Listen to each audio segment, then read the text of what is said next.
Assalamualaikum warahmatullahi wabarakatuh. Bagaimana kabar anak-anak?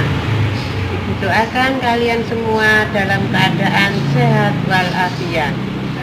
Anak-anak, kita jumpa lagi dalam pembelajaran pagi ini, ya. Pada pembelajaran pagi ini kita mulai dengan bacaan doa Bismillahirrahmanirrahim. Setelah itu, mari kita ikuti pembelajaran pagi ini dengan memperhatikan PowerPoint yang Ibu berikan. Silahkan. Assalamualaikum warahmatullahi wabarakatuh. Bagaimana kabar anak-anak di rumah? Semoga kalian sekeluarga dalam keadaan sehat selalu. Amin. Anak-anak, jumpa lagi dengan Bu Guru dalam PJJ hari ini. Hari ini kita akan belajar PLH, yaitu Pendidikan Lingkungan Hidup. Bab 4, Tata Guna Lahan. Adapun KD-nya, KD 41, yaitu memahami tata guna lahan bagi lingkungan sekitar. Tujuan pembelajaran: 1. Siswa dapat menjelaskan tata guna lahan bagi kehidupan di sekitarnya. 2. Siswa dapat memanfaatkan lahan di lingkungan sekitarnya. A. Pengertian tata guna lahan. Tata guna lahan adalah bentuk perencanaan dan pemanfaatan lahan agar berguna bagi lingkungan.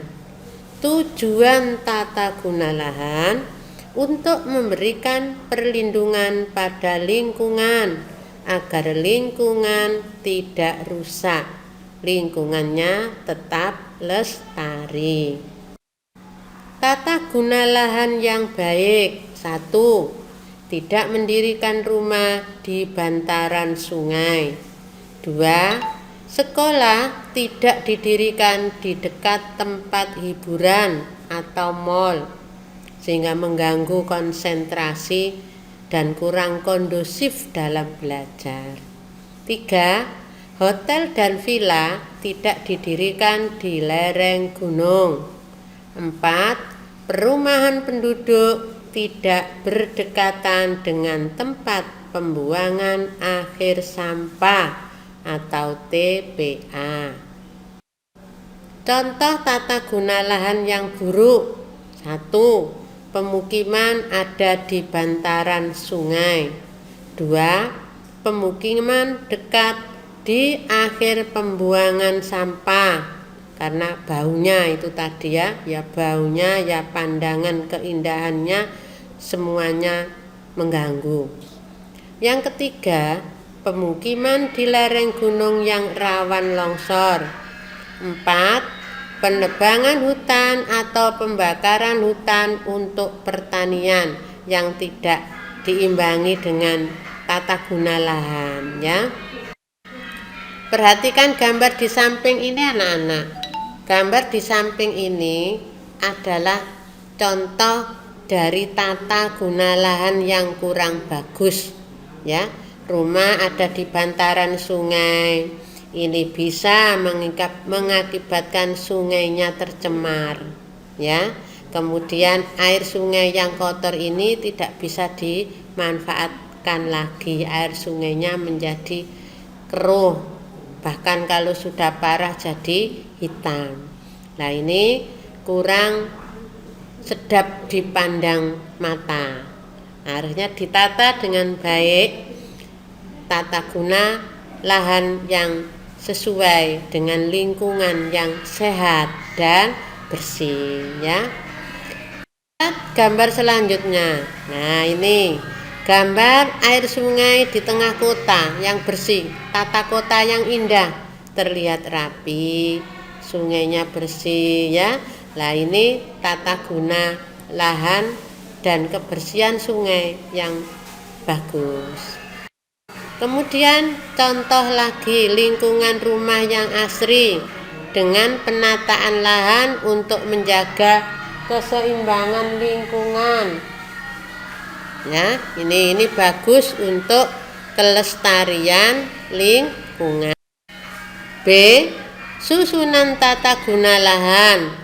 Tata guna lahan dilakukan atas prinsip-prinsip tertentu, yaitu kreasi, optimal, serasi, seimbang.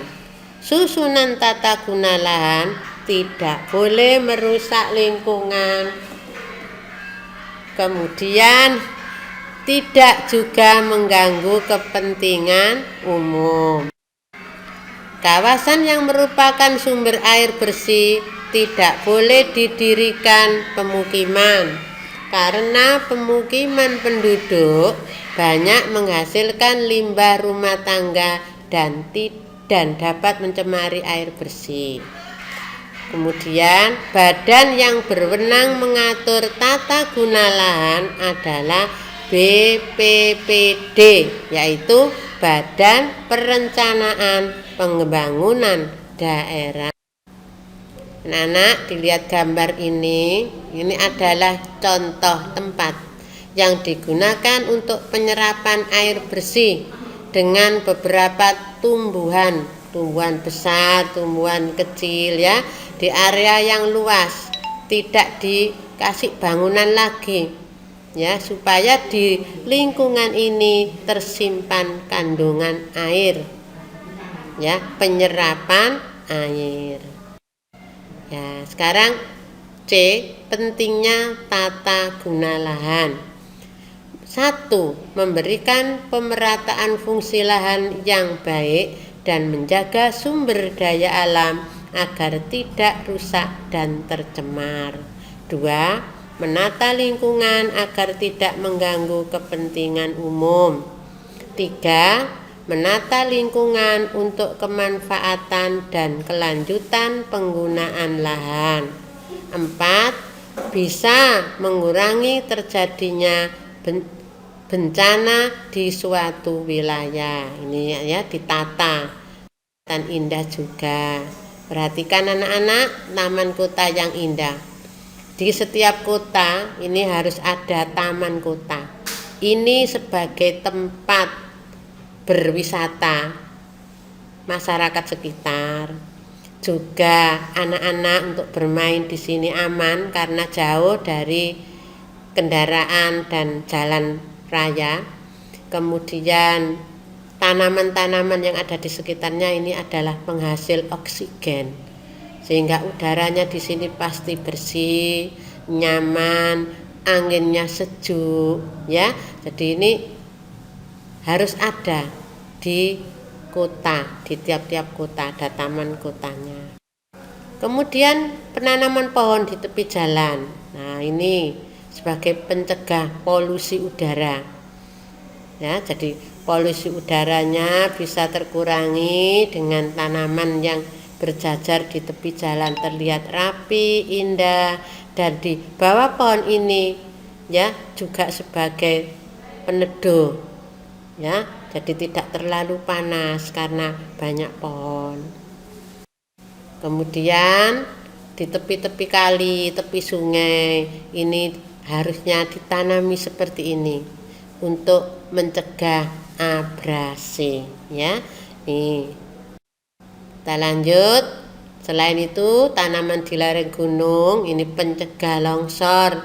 Ini harus diperhatikan. Jadi tanaman-tanaman itu harus dilestarikan.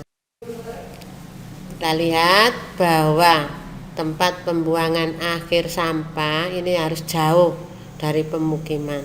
Kalian lihat ini pasti kotor, pemandangan kurang indah, bau juga tidak sedap ya. Ini juga harus ditata oleh tata guna lahan. Nah, sekarang kita bisa menciptakan lingkungan yang bersih, indah, dan nyaman. Nah, ini lingkungan yang selalu kita idam-idamkan, karena di sini kita bisa bernafas lega, udaranya segar, oksigennya banyak, jauh dari polusi. Terima kasih anak-anak hebat, semoga ilmu kalian bertambah ya. Gus.